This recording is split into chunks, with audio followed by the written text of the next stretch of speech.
Hello everyone, welcome back to the YouTube channel Dr. Alam Services. I am Mohammad Awais Alam, third year MBBS student at government medical college Fatehpur. अभी इस video में बात करने वाला हूँ UP Ayush counselling round 3 के जो choice filling start होने वाली है उसमें क्या स्टेटस है वैकेंट सीट्स का, और चॉइस फिलिंग में आप किन किन कॉलेजेस को रख सकते हैं और क्या क्या अपॉर्चुनिटीज़ सभी स्टूडेंट के लिए हैं। जो लोग भी चैनल पर नए हैं वो चैनल को सब्सक्राइब करें, वीडियो को लाइक करें और अपने फ्रेंड्स में ज़रूर शेयर करें। तो सबसे पहले तो आप शेड्यूल में टाइमलाइन के हिसाब से देखें तो उसके अकॉर्डिंग जो राउंड 3 की मेरिट लिस्ट है वो 7 नवंबर यानी कल को आ जाएगी, और जैसे ही मेरिट लिस्ट आएगी उसके बाद ही जो चॉइस फिलिंग है राउंड 3 की वो स्टार्ट हो जाएगी 7 नवंबर को ही। तो जैसे ही उसका कोई अपडेट आएगा आपको इसी चैनल पे मिल जाएगा कल ही। अब जो है मेन हम इसमें देखेंगे क्या वैकेंट सीट्स हैं प्राइवेट के लिए और फिर गवर्नमेंट के लिए। तो मेजॉरिटी कॉलेज का आपको पता होगा पहले से, क्योंकि काउंसलिंग चल रही है और यूपी में मोस्टली ऐसा ही होता है, ज़्यादातर कॉलेजेस फर्स्ट सेकेंड राउंड में ही भर जाते हैं। तो यहाँ पर प्राइवेट बेस्ट कॉलेजेस क्या क्या रह सकते हैं आपकी चॉइस फिलिंग के लिए वो मैं यहाँ पर आपको बताने वाला हूँ, और क्या क्या अदर अपॉर्चुनिटीज़ आपके लिए हैं। एक स्कॉलरशिप की अपॉर्चुनिटी भी है, वो भी बात करेंगे।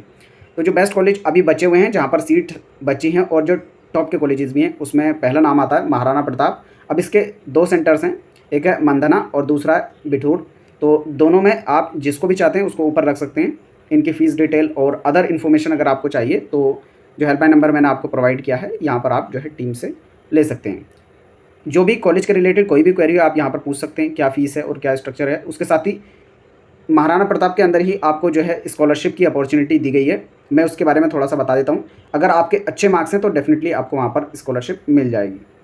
तो यह है महाराणा प्रताप आयुर्वेदिक कॉलेज की स्कॉलरशिप का ब्राउचर, आप यहाँ से देख सकते हैं। अलग अलग स्कोर के हिसाब से अलग अलग अमाउंट ऑफ फीस दी गई, स्कॉलरशिप दी जाती है पर ईयर। मतलब जो टोटल ड्यूरेशन आपकी 5.5 साल की, हर एक साल आपको ये दी जाएगी, ऐसा नहीं कि सिर्फ एडमिशन के टाइम दी जाए। तो अगर आपका स्कोर अच्छा है, अच्छा इन द सेंस मिनिमम आपका 350 या उससे अबव है, तो आप जो है मिनिमम 30,000 पा सकते हैं पर ईयर के, और 650 तक ऑब्वियसली उधर तो कोई होगा नहीं, और होगा तो MBBS ले चुका होगा ऑलरेडी, वो भी गवर्नमेंट कॉलेज का।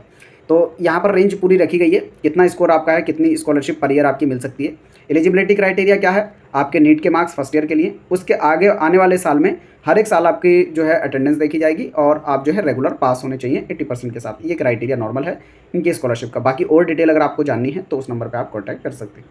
अदर लिस्ट देखी जाए जो आप अपनी चॉइस फिलिंग में रख सकते हैं वो है SK Mishra Anita Ayurvedic medical college Azamgarh, और चौथे नंबर पर जो आप रख सकते हैं वो है धन्वंतरी मथुरा, और 5वें नंबर पर Krishna Gopal Dwivedi Ayurvedic medical college Jhansi.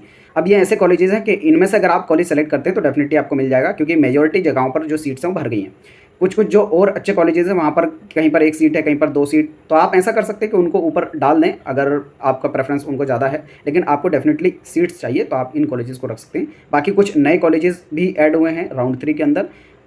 Officially इनके पोर्टल पे कोई भी अपडेट नहीं दिया जा रहा है। लास्ट राउंड में गवर्नमेंट कॉलेज ऐड हुआ था, उसकी भी कोई इन्फॉर्मेशन नहीं दी गई थी, और ना ही ये बताया जा रहा है कि किस कॉलेज में कितनी सीट्स बची हैं। हालांकि हर एक काउंसलिंग में ऐसा होता है, सेपरेटली चॉइस फिलिंग होने से स्टार्ट होने से पहले सेपरेटली नोटिस दिया जाता है किस कॉलेज में किस कैटेगरी की कितनी सीट्स बची हैं, लेकिन यूपी आयुष में ऐसा नहीं हो रहा है। तो अगर गवर्नमेंट सीट्स की बात की जाए तो इसका ऑफिशियल डाटा अवेलेबल नहीं है कि कितनी सीट्स किस कॉलेज के अंदर अवेलेबल हैं, क्योंकि प्राइवेट कॉलेजेस में तो हम कॉलेज में डेफिनेटली वहाँ पर बात करके पूछ सकते हैं, लेकिन गवर्नमेंट वाले तो ये सब सुविधा देंगे नहीं। तो गवर्नमेंट की जो सीट्स वैकेंट हैं और किस कैटेगरी में कितनी है, ये जब आप चॉइस फिलिंग करेंगे तभी पता लग पाएगा।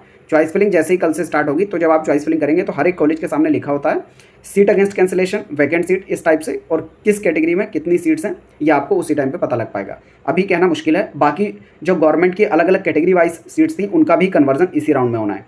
कन्वर्जन का इन द सेंस मैंने पहले ही बताया था आपको कि बहुत सारी कैटेगरी वाली सीट है, for example EWS PH, OBC PH या NCC या फ्रीडम फाइटर, ये ऐसे कोटा होते हैं जिसमें कैंडिडेट्स नहीं होते हैं, तो इन सीट्स को रेस्पेक्टिव कैटेगरी की जनरल में कन्वर्ट किया जाता है। फॉर एग्जांपल कोई OBC PH की सीट है और वो नहीं भरी गई है तो वो OBC ओपन में कन्वर्ट कर दी जाएगी, तो कोई अगर OBC का कैंडिडेट है उसको वो अलॉट कर दी जाएगी। इसी तरह से हर एक कैटेगरी की जो सीट का कन्वर्जन राउंड 3 में ही होगा, तो ये कन्वर्जन भी राउंड 3 के अंदर ही होगा। अब कितनी सीट्स वैकेंट है जब आप चॉइस फिलिंग करेंगे उस टाइम बता दी जाएगी।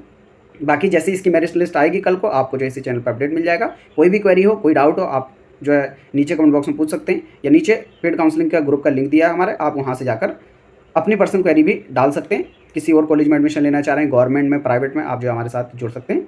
मिलते हैं नेक्स्ट वीडियो में किसी नए अपडेट के साथ, तब तक के लिए थैंक यू।